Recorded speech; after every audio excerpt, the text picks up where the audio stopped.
Es un experto en probióticos, microbiota y, bueno, pues trabajo mucho en intestino irritable y es un tema que me apasiona. Desde hace muchos años, Andreu, de hecho te comuniqué también unas curiosidades que tenía. Y bueno, él va a explicar un poco cómo comunicar, ¿no? Sin perder el rigor científico y cómo traducir esta información a un lenguaje con un tono correcto, positivo y sin crear alarmas, sin producir malos entendidos o malas noticias o noticias falsas, y cómo conseguir que al final pues el ciudadano, como ha dicho Laura, me gusta más ciudadano que consumidor, pues que el ciudadano integre en su formación todos estos mensajes. Andreu, cuando quieras. Buenas tardes a todos los que estáis en directo y agradecerte, Chema, tu amable presentación y, por supuesto, a Ana y Alicia la invitación, porque la verdad es que cuando me enteré que estaría la directora de UFIC, bueno, no dudé en venir porque soy fan número uno de todo lo que hacen desde UFIC. Me parece una iniciativa maravillosa e imprescindible y que siempre recomiendo a mis alumnos. O sea que un placer estar aquí con vosotros hoy.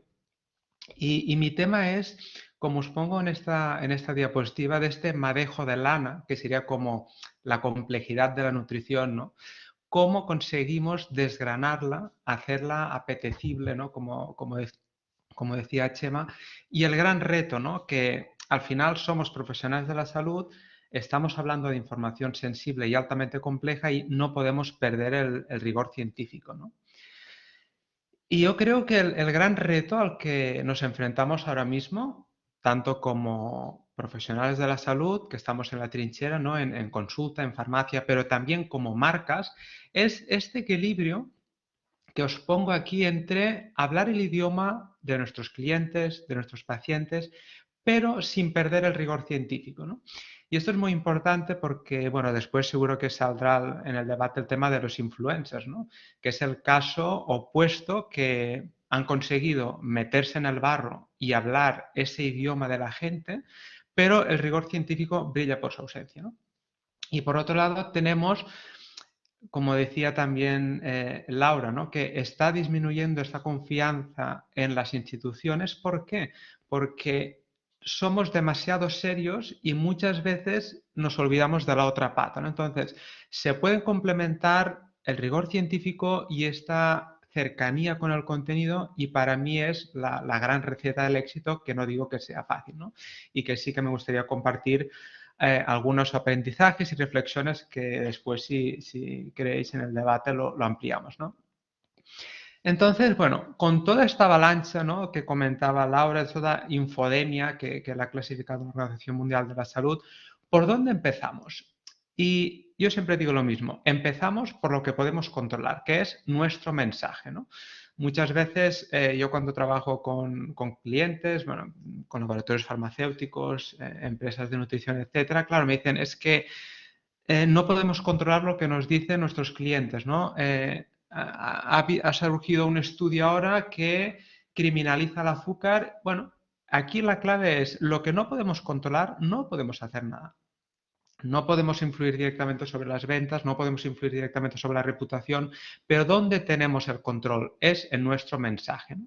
Y la comunicación es como un trabajo de hormigas. Al final va sembrando día a día esta comunicación dosificada, en constante en contacto con el consumidor o con el paciente, y no solo cuando le queremos vender, porque de esto se da cuenta, ¿no? y después es peor. Esta comunicación es al final constante, la que hace que todos salgamos ganando, ¿no? Porque este equilibrio entre rigor y cercanía lo tenemos que conseguir partiendo de definir muy bien el mensaje. Entonces, partiendo de que tenemos que actuar siempre en la medida de lo posible en el mensaje, hay como tres grandes retos que me gustaría compartir con vosotros y después lo seguimos comentando en el debate, ¿no? Lo que vale la pena comunicar, por un lado, ¿qué comunicamos en nutrición? Porque si nos metemos en PubMed de cualquier tema, yo estoy centrado en los probióticos, la microbiota, bueno, se han multiplicado por 200, ¿no? Los estudios en la última década. ¿Qué filtro ponemos? ¿Dónde empezamos a comunicar, ¿no? En segundo lugar, me gustaría presentaros un poco por qué es importante este contexto en nutrición, ¿no? Porque no tenemos la suerte de ser como los periódicos del mundo deportivo que ya van a una audiencia que entiende el contexto y no hay que explicarle nada más, ¿no? En nutrición muchas veces, o la mayoría de las veces, nos dirigimos a una audiencia que a lo mejor no tiene ni idea de muchos conceptos y nosotros estamos dando, por supuesto, algunas ideas. Es importante atacar esto. Y en tercer lugar, ¿qué medios y canales tenemos o deberíamos utilizar para comunicar sobre nutrición y alimentación a partir de un estudio que hicimos en el Observatorio de Comunicación Científica? Y empiezo con ese tercer punto, ¿no? Fijaros la gran oportunidad que tenemos ahora. Estos son datos de la encuesta de percepción social de la ciencia de la FECID, que sale cada 2 años. Fijaros que la gente que tiene un interés alto en temas científicos, aquí por supuesto estaría la nutrición, está en Internet. Y esto dice mucho a favor nuestro, ¿no? Porque incluso más que en televisión, ¿no?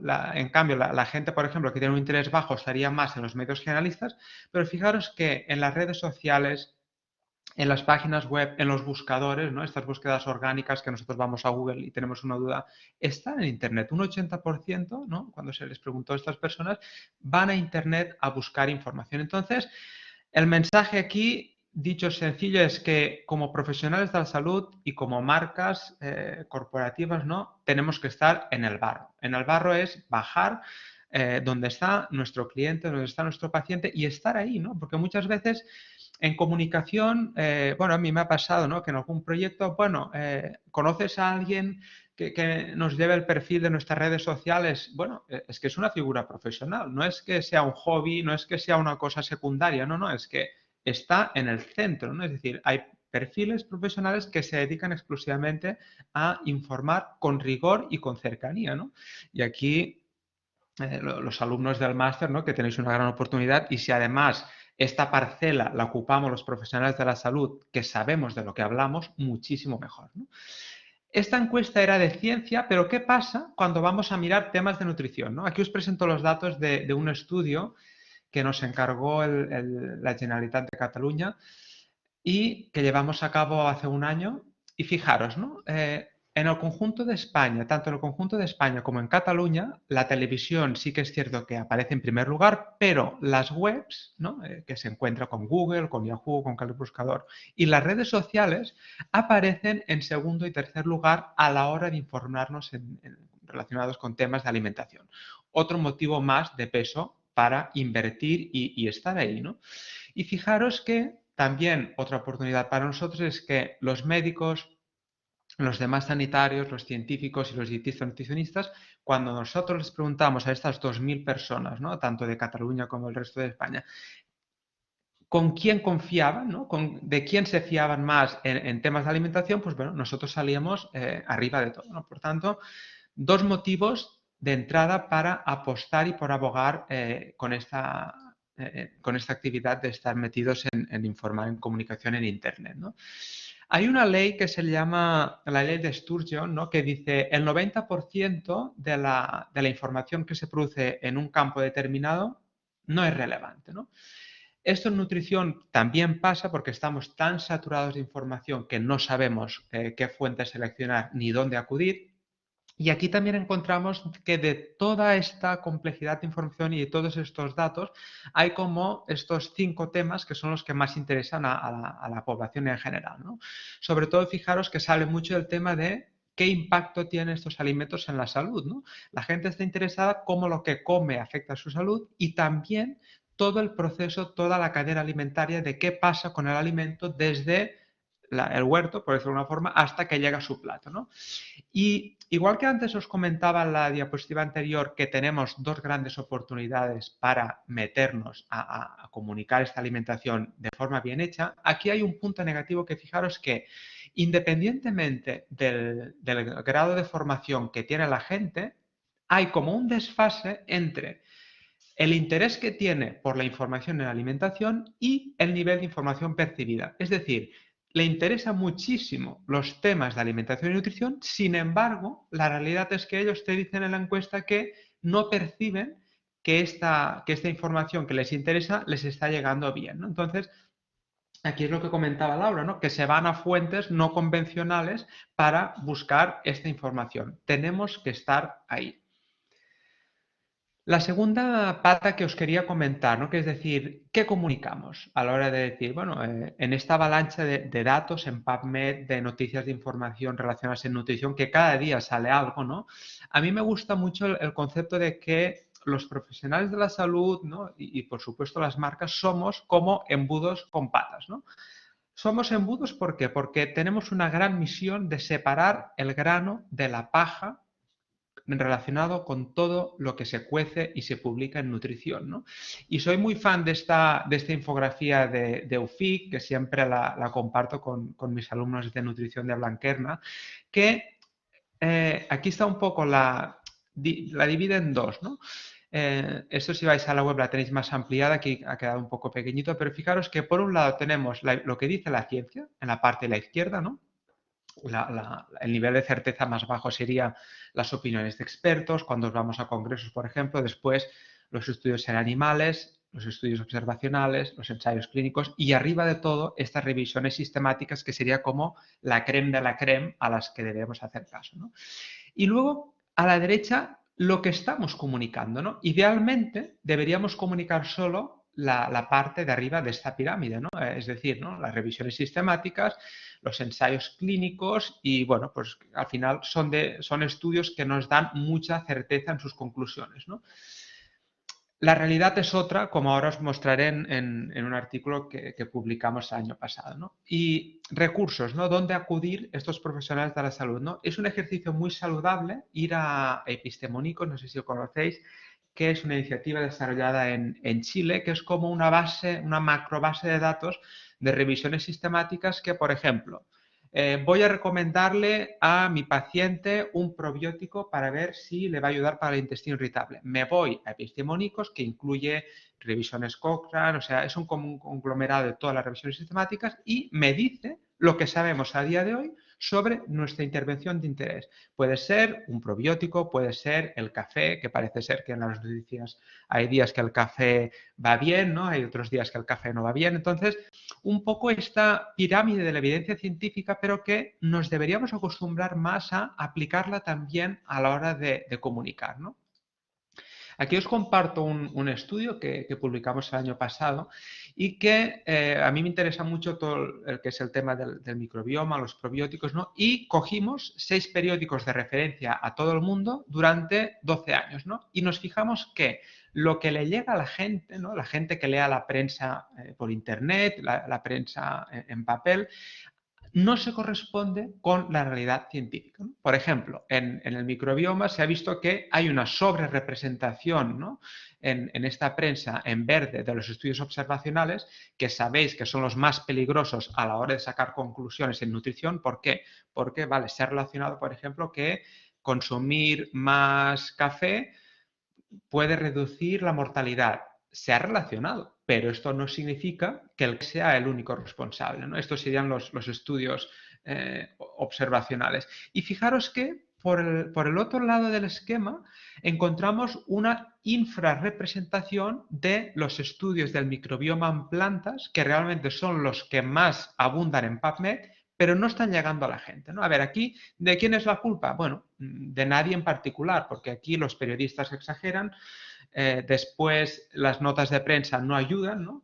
Y tampoco ayudan que muchos científicos en los artículos originales que se producen, pues hay tendencia a sobreexagerar un poco, ¿no? Pero esta señal de alarma es decir, ¿qué pasa cuando estamos comunicando en nutrición, ¿no? Que no se corresponde con lo que pasa, ¿no? Y el tercer pilar de lo que os quería hablar antes de abrir el debate es de cómo tienen que ser estos mensajes, ¿no? en contenido. Aquí os traigo los resultados de esta encuesta que tiene unos cuantos años, pero por lo que presentaron hace poco en un congreso no es que hayan cambiado mucho. Y fijaros que España es el país, bueno, aquí hubo una selección de 10 países de la Unión Europea que tienen unos menores niveles de alfabetización en salud. ¿Qué significa esto? Que queda mucho camino por recorrer a la hora de educar bien en temas complejos de salud y de alimentación al público general, ¿no? Y aquí hay un tema que esto también, os pongo un ejemplo ahora que tiene que ver más con un laboratorio farmacéutico, ¿no? Pero que para los profesionales de la salud que estamos en trincheras sirve igual, ¿no?